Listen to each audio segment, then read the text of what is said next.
know, one of the core concepts that we teach here at Integrative Nutrition is bio-individuality. Everyone is different, and there is no one-size-fits-all diet. Different people thrive on different diets and lifestyle choices. You are a completely unique individual, shaped by your heritage, gender, height, weight, activity level, lifestyle, and location. In the same respect, the person you are now is not necessarily the person you were in the past or will be in the future. Dietary needs and preferences can change over time. Really understanding this concept means understanding that diets don't work. How many times have people asked you, what are you, gluten-free, vegetarian, vegan? People have a need to categorize themselves and others, and it's this labeling that creates an unnecessary sense of pressure and closed-mindedness. So keep an open mind, experiment, and listen to your body. Encourage your clients to do the same. As we cover different diets in the curriculum, keep in mind you do not need to know everything. It's important to educate yourself and be aware of all the different types of eating out there. Some of these diets will likely come up in future sessions with clients. The key is to use your coaching skills and awareness of the diets together to help your client figure out what works best for them. Do you know who lives the longest in the world? It is people in Okinawa. The Okinawa diet has been studied, trying to figure out why do those people live so long. One theory was they drink a lot of sake. And the first time I heard that, not being a big alcohol drinker, I was like, that couldn't be true. And then over time and reading articles and things, I just became clearer that as the arteries harden, as people get older, somehow a very small amount of alcohol helps to lubricate and loosen the system up. Anyway, but the real secret in Okinawa is that people have fresh fish right out of the ocean every day. They eat a lot of seaweed, a lot of vegetables, and they do a lot of vigorous exercise. Okinawa is a place where you see people doing Tai Chi type of movement exercises in the park together every morning at dawn. And it's not that complicated to be healthy and to live a long time. Sometimes it's just peculiar to me that there's so many researchers trying to figure out, well, what is the right nutrition? And then you see, like these people in Okinawa, they never read nutrition books. They just did the basic things, they don't eat Mars bars between snacks, between meals. And it's not that complicated. Also, unfortunately, most of the Okinawa diet and lifestyle and longevity is no longer there. After the war, the United States controlled Okinawa for 20 years, and now Okinawan people eat the United States diet. And so in one generation, people look completely different. And that's part of the process we want to be helping to change America, because whatever we do here, we export.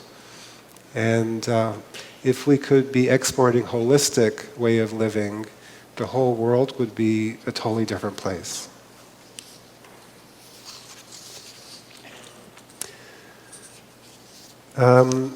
Next, I want to talk about the Hawaiian diet. Similarly, in Hawaii, populations were devastated as Hawaii became, I guess, is it the 50th state? And so there was one doctor in particular, he wrote a book called The Hawaiian Diet, and his name is Dr. Shintani. And he was heartbroken because he saw family and friends who were devastated by obesity, diabetes, alcoholism, and it all happened, again, in one generation. The entire history was wiped out. And so he dedicated his life to help his people and created the Hawaiian diet just reminding them of all the little fruits and vegetables that they were traditionally accustomed to. And basically complex carbohydrates, high fiber, low fat, and small amounts of fish and some chicken. What I found interesting in his book was he talks about this, what I call the aloha energy, what he calls specifically the ola lokahi, which is the guiding principle of all health, the idea that all things and all people are connected. And in his book, he says health is not a diet, but also includes physical activity, positive attitude, visualization, harmonious relationships with others, and all things, and a faith in a power beyond oneself, connected to breathing and meditation. So I'm like, oh, did he read my notes or something? I think when people, people get in tune with themselves and with the universe around them, it's like that's all there is, right? Interlinking, diet isn't separate. Anyone who talks about diet being over here and lifestyle and spirituality over here and never the twain shall meet is missing the point that these are completely interconnected.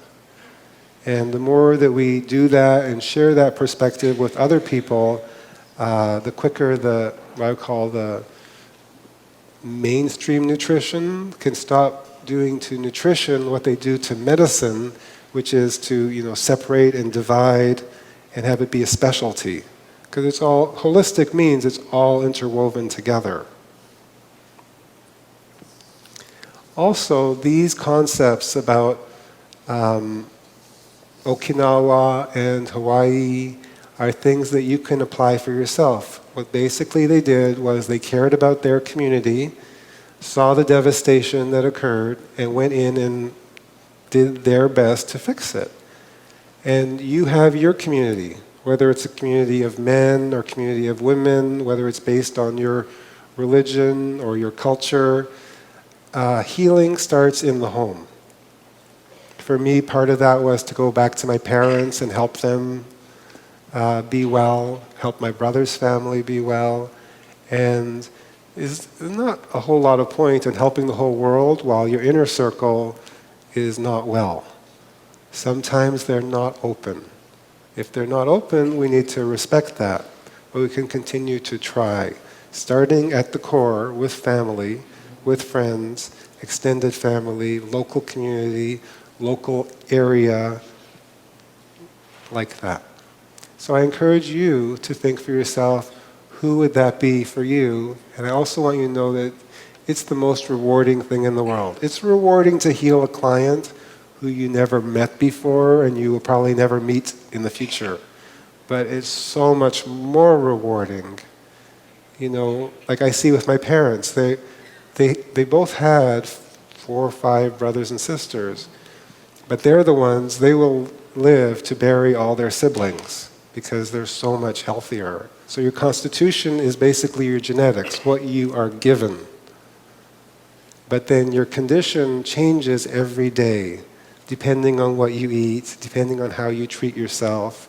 So all the research into genetics is true in a way, but limited because your genetics isn't your fate. It doesn't have to be that way. People with strong genetics can kill themselves early by poor choices. And people who have weak genetics can also fix themselves by maintaining balance and finding a way to thrive. How many of you heard of the French paradox? People were curious, how is it that women in France guzzle wine at every meal, eat brie, croissants, butter, don't go to the gym that often, not worried about being in the zone, and yet generally look slimmer and trimmer and healthier than Americans? Also, there's a book, it's called The Swiss Secret. And this really bugged me because I've been to Switzerland a couple times, and I just couldn't quite get it. I saw people there, they would just, the same thing, they would eat so much cheese, so much chocolate, coffee all day, white bread, and they were like so healthy looking. And I think as nutrition develops, we need to really look at these areas in the world and try to understand what is it that these people do. In Switzerland, after a while, I just figured out, my theory is that, like if you're in Zurich, there's no cars. Everyone walks everywhere, they use public transportation, they're breathing mountain air, and their stress level is way down. Stress is a huge factor in obesity. So many people stuff their face. It's like food Valium. Now, I'm not taking Valium. And Americans, don't take vacations. Americans work harder than any population. 40 hours is not that frequent. 50 hours, 60 hours a week, no downtime on the weekend. And I think that's a very big untold factor in the American health concerns. And then we have something called the standard American diet, which is 90% of people eating in their supermarket, basically buying what's quick, easy, convenient, tasty, and advertised on television. The Japanese, this is like a query into what really works with food. Japanese eat very little fat and suffer fewer heart attacks than Canadians, British, Australians, or Americans. Mexicans, though, eat a lot of fat, but still suffer fewer heart attacks than Canadians, British, Australians, and Americans. Chinese drink very little wine, yet suffer fewer heart attacks than Canadians, British, Americans, or Australians.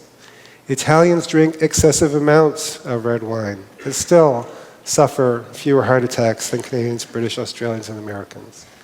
Germans drink a lot of beer and eat a lot of sausage and fat, but suffer fewer heart attacks than Canadians, British, Australians, and Americans.